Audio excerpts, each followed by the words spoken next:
예수께서 배를 타시고 다시 맞은편으로 건너가시니 큰 무리가 그에게로 모이거늘 이에 바닷가에 계시더니 회당장 중에 하나인 야이로라 하는 이가 와서 예수를 보고 발 아래 엎드려 간곡히 구하여 이르되 내 어린 딸이 죽게 되었사오니 오셔서 그 위에 손을 얹으사 그로 구원을 받아 살게 하소서 하거늘 이에 그와 함께 가실새 큰 무리가 따라가며 애워싸 밀더라. 12해를 혈루증으로 알아온 한 여자가 있어 많은 의사에게 많은 괴로움을 받았고 가진 것도 다 허비하였으되 아무 효험이 없고 도리어 더 중하여졌던 차에 예수의 소문을 듣고 무리 가운데 끼어 뒤로 와서 그의 옷에 손을 대니 이는 내가 그의 옷에만 손을 대어도 구원을 받으리라 생각함일러라. 이에 그의 혈루 근원이 곧 마름에 병이 나은 줄을 몸에 깨달으니라. 예수께서 그 능력이 자기에게서 나간 줄을 곧 스스로 아시고 무리 가운데서 돌이켜 말씀하시되 누가 내 옷에 손을 대었느냐 하시니 제자들이 여짜오되 무리가 에워싸 미는 것을 보시며 누가 내게 손을 대었느냐 물으시나이까 하되 예수께서 이 일 행한 여자를 보려고 둘러보시니 여자가 자기에게 이루어진 일을 알고 두려워하며 떨며 와서 그 앞에 엎드려 모든 사실을 여쭈니 예수께서 이르시되 딸아 내 믿음이 너를 구원하였으니 평안히 가라 내 병에서 놓여 건강할지어다. 아직 예수께서 말씀하실 때에 회당장의 집에서 사람들이 와서 회당장에게 이르되 당신의 딸이 죽었나이다. 어찌하여 선생을 더 괴롭게 하나이까? 예수께서 그 하는 말을 곁에서 들으시고 회당장에게 이르시되 두려워하지 말고 믿기만 하라 하시고 베드로와 야고보와 야고보의 형제 요한 외에 아무도 따라옴을 허락하지 아니하시고 회당장의 집에 함께 가사 떠드는 것과 사람들이 울며 심히 통곡함을 보시고 들어가서 그들에게 이르시되 너희가 어찌하여 떠들며 우느냐 이 아이가 죽은 것이 아니라 잔다 하시니 그들이 비웃더라.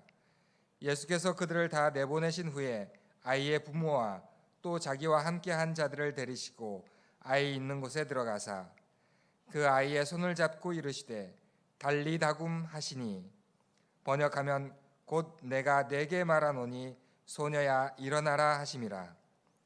소녀가 곧 일어나서 걸으니 나이가 12살이라. 사람들이 곧 크게 놀라거늘 예수께서 이 일을 아무도 알지 못하게 하라고 그들을 많이 경계하시고 이에 소녀에게 먹을 것을 주라 하시니라. 하나님 말씀입니다.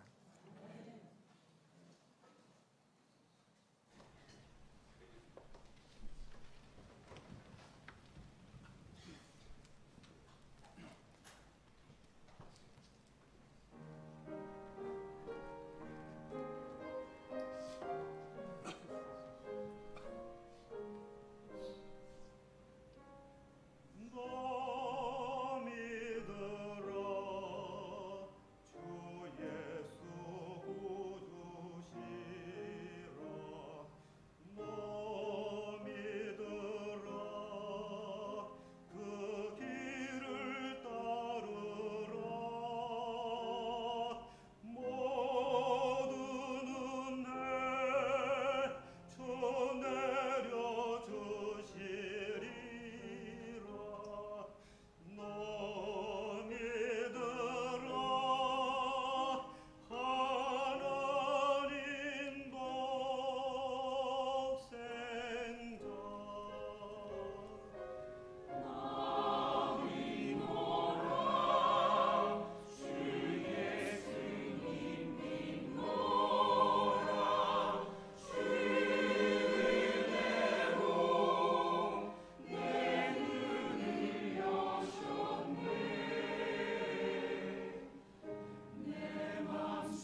성경은 하나님 말씀입니다.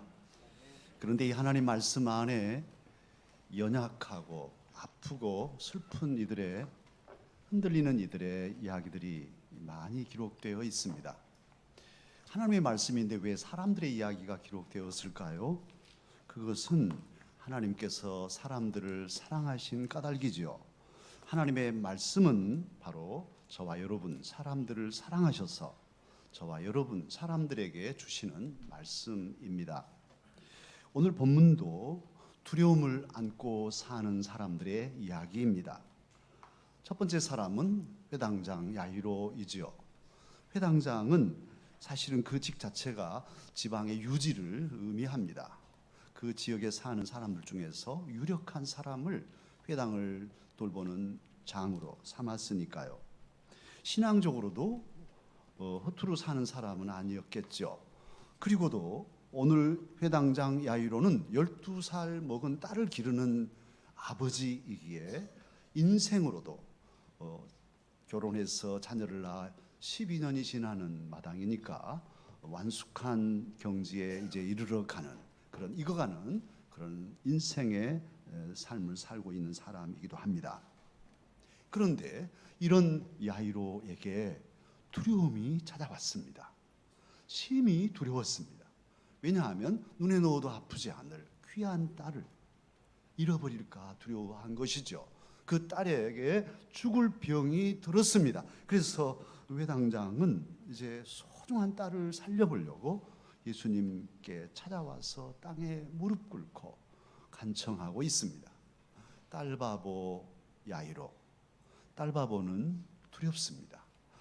딸을 가진 아버지들도 다 딸을 기를 때 항상 두렵고 조마조마하지요. 아들만 기르는 아버지들은 모를 거예요. 또 한 사람 두려운 사람은 혈루증 여인입니다. 회당장 야이로가 딸을 낳았습니다. 너무 기쁘고 짜박짜박 걷고 아빠하고 길러질 때에 얼마나 행복했겠어요. 12살 먹은 소녀가 될 때까지 야이로는 너무너무 행복한데요. 12년 전에 혈루증 앓는 여인, 혈루증을 얻었습니다. 몸에 하혈을 합니다. 그리고 12년 동안을 지옥 같은 생활을 합니다. 아무리 고쳐보려고 해도 안 고쳐지고 살림은 다 소모시켰고 아마 가족들도 다 외면했는 것 같아요. 아무도 주변에 남지 않고 죽음만 기다리고 있는 12년 세월을 산 여인입니다. 이 여인이 예수님 소식을 들었습니다. 그리고는 참 하혈을 하는 사람은 이스라엘 율법으로는 부정한 사람이어서 그 사람이 만지는 것마다 다 부정한 것이 됩니다. 그리고 또 다른 사람이 그 여인을 만져도 부정하게 돼서 부정하면 이제 목욕 해제하고 제사를 드려야 정결해지니 이게 싫지요. 부정한 사람 곁에 가고도 싶지 않은 것이지요. 이 여인은 그런 부정한 여인으로서 나는 죄인이야 하는 생각 속에 살았을 텐데 예수님께 나아가는데도 함부로 갈 수가 없으니까 뒤로, 그래서 몰래 사람들 틈에 끼어서 가서 옷에 손을 댔습니다. 고쳐졌습니다. 얼마나 감사합니까? 그래서 돌아가려고 하는데 예수님께서 찾으십니다. 누가 내 옷에 손을 댔느냐? 깜짝 놀랐습니다. 이 여인 오늘 33절에 보면 두려워 떨며 예수님 앞에 엎드립니다. 이제 자신의 부끄러운 과거, 그 아프고 슬픈 12년의 과거를 다 쏟아내야 할 처지입니다. 부정한 몸으로 예수님을 만진 것도 고백해야 합니다. 또 혹 예수님 능력을 훔친 것이나 다름이 없는데 다시 다 돌이키면 몸의 병이 또 도질 수 있을 텐데 두렵습니다. 죽어가는 딸을 살리려 가는 야이로의 발길을 막았으니, 그래서 그 딸이 죽었으니 이것도 두렵습니다. 이 여인은 두려움으로 떨며 주님 앞에 엎드립니다. 그 와중에 진짜 두려운 일이 또 생겼습니다. 오늘 35절에 보면 혈루증 여인과 예수님이 대화하시는 그 세중간에 회당장 집에서 사람들이 왔고 말합니다. 당신의 딸 죽었습니다. 이제 끝났습니다. 더 이상 예수님 신경 쓰시게 괴롭게 하지 마십시오. 그렇게 통보해 줍니다. 야이로의 딸이 죽었답니다. 모든 것이 다 사라져 버렸습니다. 죽음은 정말 두려운 일이지요. 죽음은 우리가 가진 모든 것들을 다 놔야 하는, 그리고 우리는 떠나야 하는 것이니까요. 나의 존재가 한 줌 재로 또는 썩어서 물이 되고 흙이 돼버릴 것인데요. 이게 죽음입니다. 아무리 힘이 장사고 펄펄 뛰고 나르는 젊은 용사라 할지라도 죽으면 나무뚱치처럼 굳어질 수밖에 없습니다. 노래하고 웃고 곱고 예쁘던 모습도 죽으면 그냥 그 시부터 썩기 시작하고 나중에는 완전히 부패하게 됩니다. 이게 죽음입니다. 아무리 재능이 많고 아무리 재주가 있고 지혜가 있는 사람이라도 죽으면 말 한마디도 할 수 없습니다. 그냥 그대로 소멸되는 것이 죽음입니다. 그런데 저와 여러분에게도 두려운 일들이 많이 있습니다. 우리가 가진 만큼, 내가 뭔가를 가지고 있다고 생각한 만큼 사실은 그것을 잃어버릴까 두렵습니다. 건강해도 두렵습니다. 지금 건강하지만 혹 아픈 것 아닐까? 여러 가지 몸에 이상만 와도 큰 아픔들을 생각합니다. 그래서 두려워합니다. 좋은 직장에 다니지만 이 직장을 끝까지 다닐 수나 있을까? 해고될까? 두렵습니다. 자녀들이 사랑스럽지만 이 자녀들이 혹 잘못될까 봐 손주들이 정말 예쁘지만 늘 기도하면서도 또 한편은 두렵고 염려되고 잘 있을까? 잘 버텨낼까? 이 악한 세상에서 그 어린 것들이 순결함을 지키면서 살아갈 수 있을까? 여러 가지로 두렵습니다. 앞날의 계획을 가지고 꿈을 가지고 여러 가지로 그 꿈을 이루고자 합니다만 그럼에도 불구하고 또 한편 과연 그 꿈을 제대로 이룰 수 있을까? 우리 젊은이들 특히 두려움을 가지고 젊은 시대를 살아가고 있습니다. 인생이 두려움입니다. 내 삶, 내 가정, 내 신앙, 내 교회, 이 모든 것들을 끌어안고 가는 우리의 삶은 두려워요. 왜냐하면 여러 가지 도전과 또 공격을 당하기 때문이죠. 우리를 쓰러뜨리고 우리가 사랑하는 이들을 해치고 우리가 가진 모든 것을 빼앗으려는 그런 도전들이 인생의 길에 있습니다. 마침내는 죽음 앞에 우리 모두 서게 될 것이니 두렵지 않을 수 없습니다. 그러면 두려움이 두려운 중요한 이유는 무엇일까요? 두려움은 믿음을 파괴하기에 정말 두렵습니다. 저와 여러분의 믿음을 두려움이 갉아먹습니다. 그리고 의심하게 하고 마침내는 절망하게 합니다. 두려움은 한 발짝도 앞으로 나가지 못하도록 우리를 쪼그라뜨려서 주저앉히려고 합니다. 저는 이제 산행을 하면서 깨달아진 진리인데요. 저는 뭐 암벽 등반을 하는 게 아니고 이렇게 바위를 가끔씩 이렇게 경사진 바위들을 리치하면서 올라갑니다. 그런데 때로는 이게 30-40도만 돼도 뭐 거뜬히 가지만 50도가 넘고 60도가 되면 두려워요. 그래도 이제 버티고 이렇게 올라가는데요. 저희 내외는 그래도 잘하고 있습니다. 그런데 어쩔 때는 딱 무서움이 옵니다. 거기서는 더 이상 갈 수가 없습니다. 쪼그라듭니다. 대장도 못 가. 대장도 그럴 때는 뒤에서 누가 발을 받쳐서 버티고 이제 다시 받쳐서 올라가든지 아니면 내려와야 됩니다. 두려움이란 것이 두려움 없이 두렵지만은 딱 이기고 전진하면 되는데 두려우면 오그라들어요. 허다한 장부도 오그라들들 떨고 결국은 내려오는 일들이 있는 걸 보면서 두려움이 얼마나 우리 인생의 장애냐 하는 생각을 합니다. 두려움은 우리로 하여금 꿈을 포기하게 하고 우리를 절망시켜서 결국은 쓰러뜨리는 것이죠. 킬케고르는 절망을 가리켜서 죽음에 이르는 병이라고 하였는데요. 두려움이 마침내 죽음까지 이르게 하는 것이죠. 어제 저녁 뉴스를 보고서 제가 좀 인터넷으로 조사를 했었는데요. 우리 대한민국의 젊은 청년들 20대, 30대가 뭘 하냐 하면 영정 사진을 찍는데요. 우리 교회 청년들도 찍었나 모르겠어요. 물어보려고 하는데.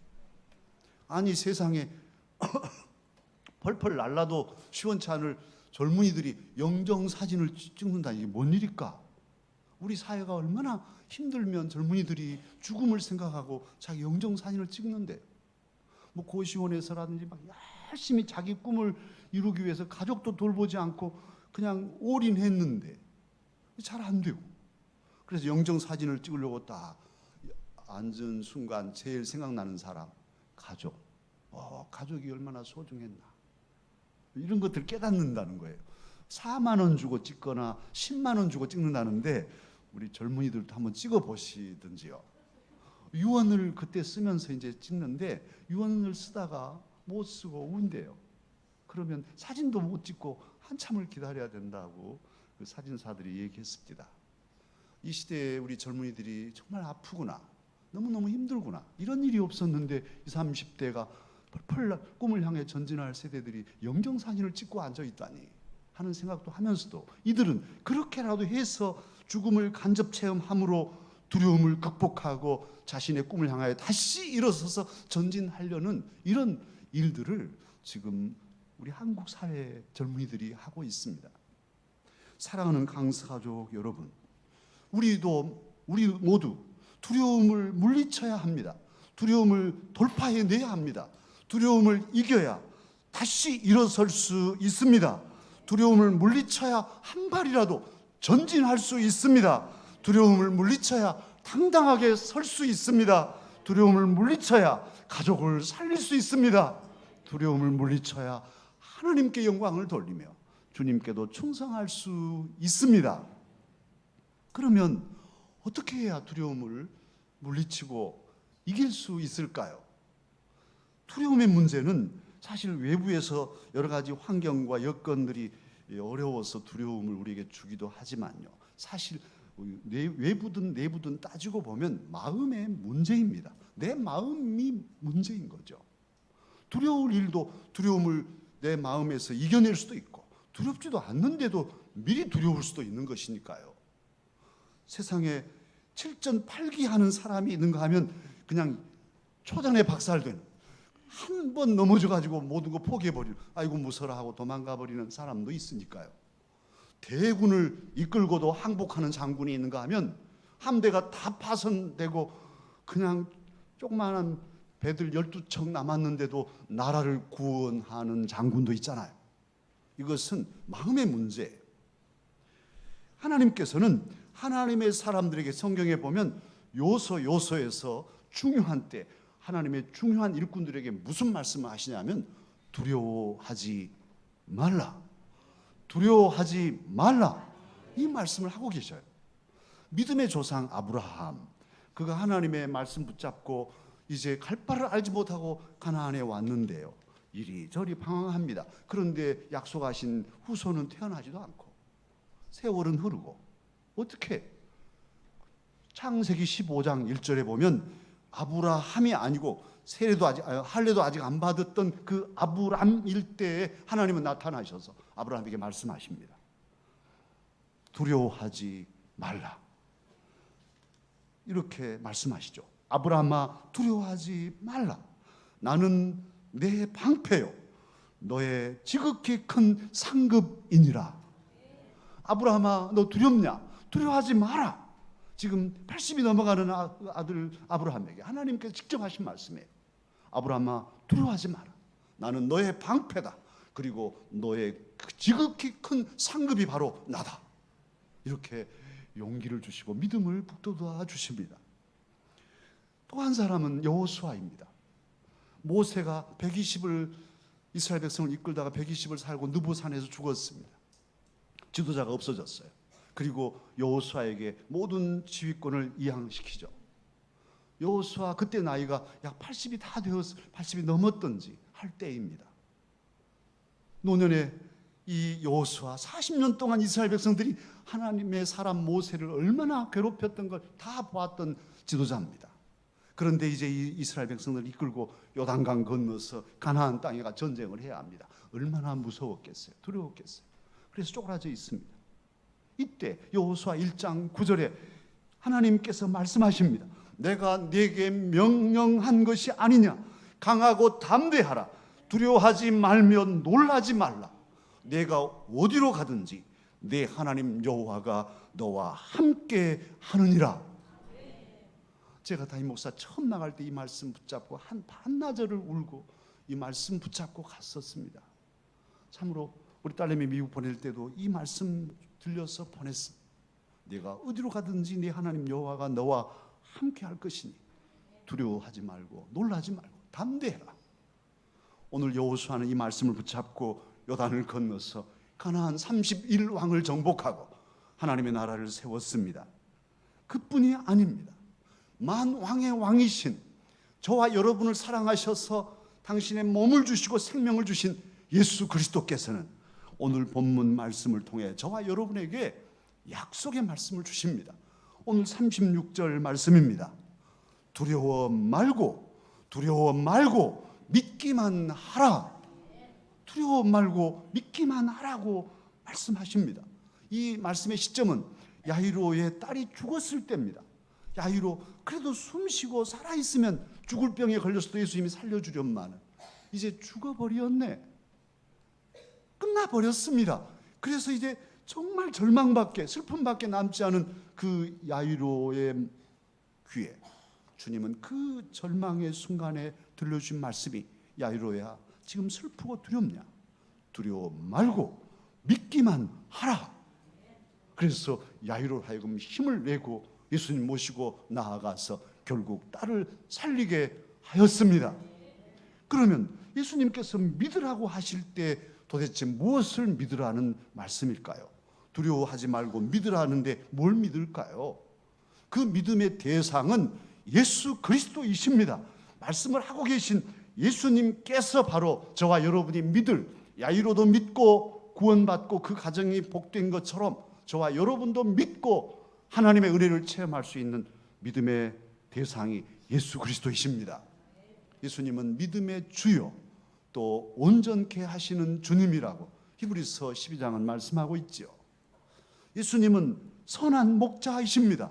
특히 우리 젊은 우리 강사 가족들 앞길을 알지 못하고 방황하고 어떻게 해야 할지 방황될 때마다 예수님은 선한 목자, 나는 선한 목자라 주님께서 직접 하셨지 않습니까? 그 주님을 믿을 때 우리의 삶을 담대하게 전진해 나갈 수 있을 것입니다. 주님은 사랑의 주님이시고 생명의 주님이십니다.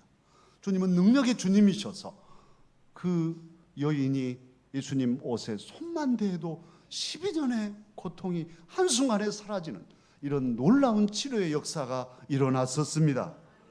저와 여러분 우리 주 예수님을 믿고 두려워 말고 전진하십시다. 또한 무엇을 믿어야 합니까? 주님의 말씀을 믿어야 합니다.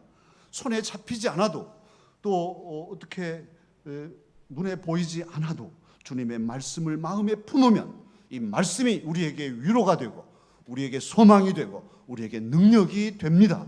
하나님의 말씀은 살아있고 운동력이 있기 때문입니다.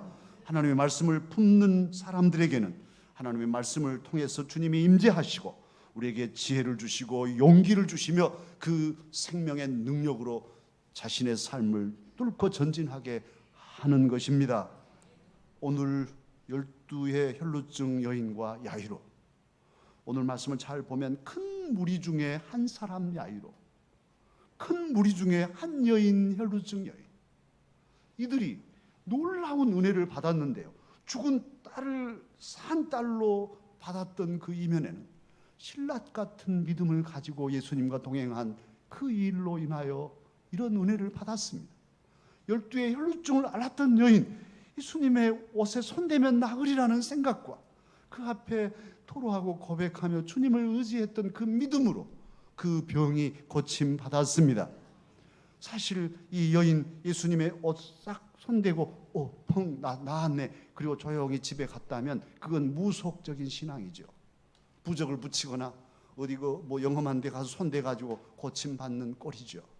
기독교 신앙은 저와 여러분이 예수님을 믿는데 예수님을 믿는 신앙은 절대로 무속적인 신앙이 아닙니다. 기독교 신앙은 인격적인 신앙입니다. 그래서 오늘 예수님 그냥 내 몸에서 능력이 나가서 저 여인이 고침받았구만, 그러면 됐지 뭐 이렇게 가시지 않아요. 다 아시지만 돌이켜서 누가 내 옷에 손 댔냐, 그래서 고백하게 하십니다. 이게 인격적인 신앙입니다. 그냥 한순간 뭐 마술처럼 고침받는 거기에 목적이 있는 것이 아니고 예수님과 직접 대화하고 서로 사귀고 그래서 축복하는 이런 관계를 맺고 사귀는 것이 인격적인 신앙이죠.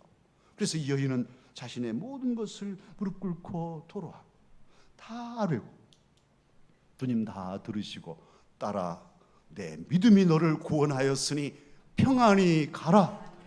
내 병에서 놓여 건강할지어다. 주님의 복의 선언을 받고 이 여인은 평생 행복하게 주님과 교제하며 살아갔을 것입니다. 사랑하는 강서가족 여러분, 저와 여러분의 삶에도 위기가 있고 두려운 날들이 오지요.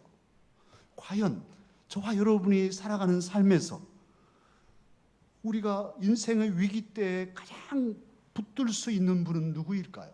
정말로 의지하고 죽음 앞에서까지 철저히 의지하고 나아갈 수 있는 그분이 과연 누구이겠습니까?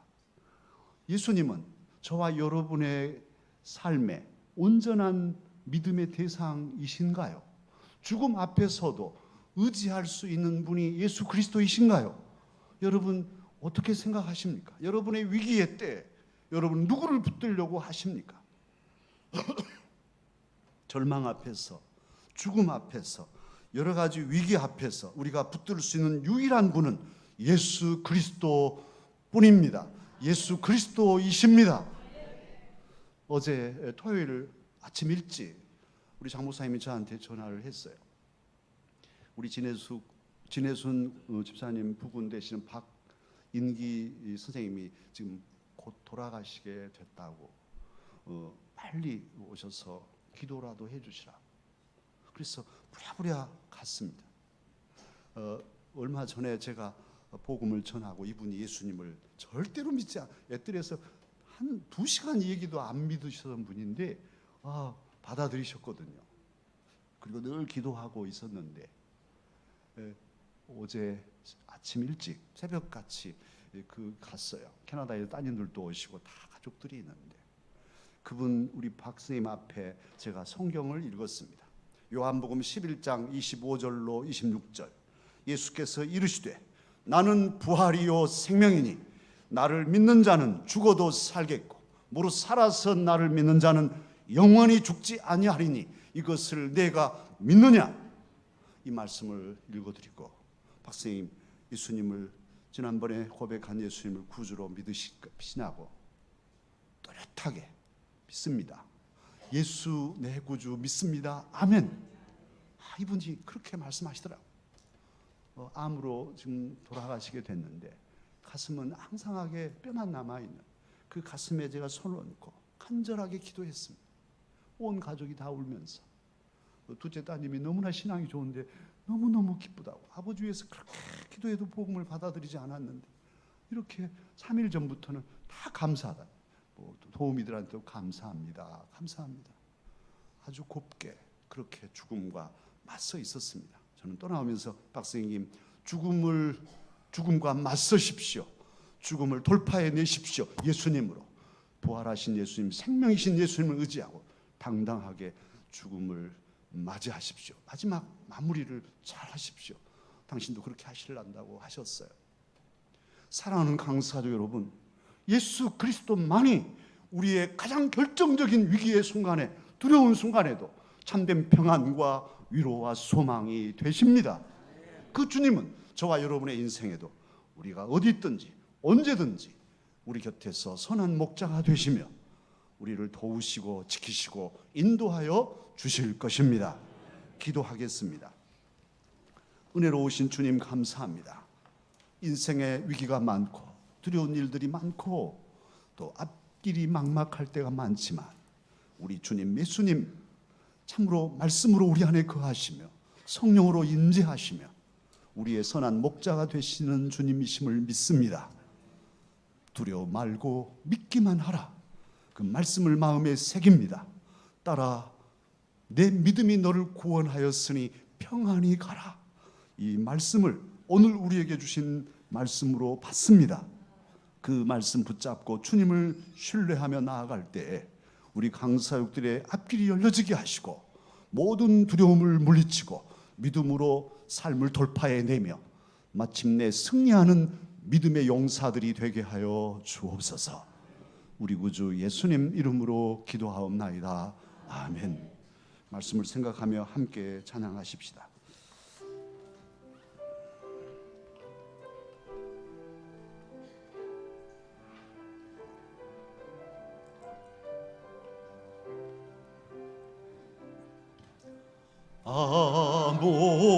아무것도 두려워 말라. 주 나의 하나님이 지켜주시네. 놀라지 말라. 겁내지 마라. 주님 나를 지켜주시네. 아무것도 두려워 말라. 아무것도 두려워 말라. 주 나의 하나님이 지켜주시네. 놀라지 마라. 겁내지 마라. 주님 나를 지켜주시네. 내 맘이 힘에 겨워 지칠지라도 힘에 겨워 지칠지라도 주님 나를 지켜주시네. 세상의 험한 풍파 몰아칠 때도 주님 나를 지켜주시네. 주님은 나의 산성, 주님은 나의 요새, 주님은 나의 소망, 나의 힘이 되신 너. 아무것도 두려워 말라.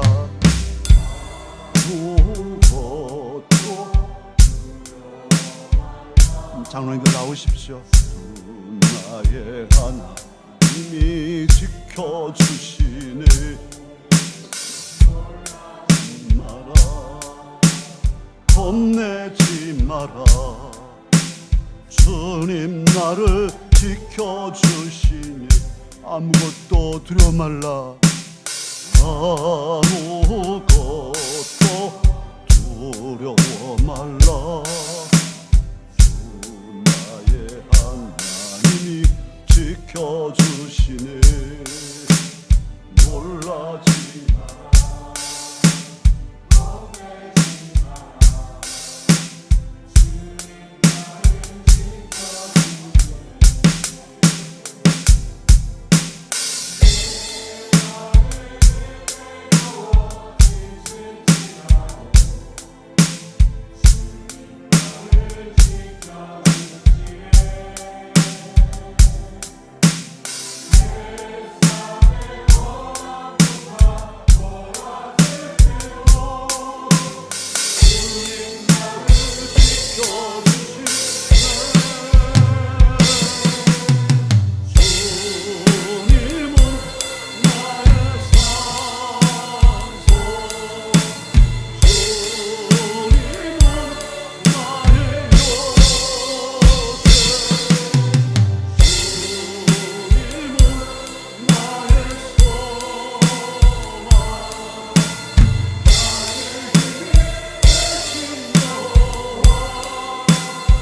은혜로우신 아버지 하나님, 저희들 7월 월삭 첫날 첫 주일에 귀한 성찬을 배설해 주시고 주님의 성찬에 참여케 하시니 감사합니다.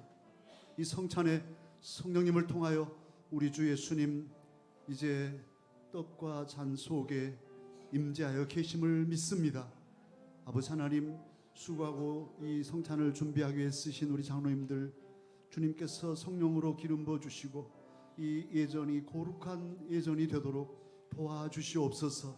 우리 강사역들 이 성찬을 먹고 마실 때 우리 주님의 몸으로 주신 그 사랑과 피 흘려 주신 그 은혜를 깊이 체험하며 주님 두려워 말고 믿음으로 일어서는 신앙의 용사들이 되게 하여 주옵소서.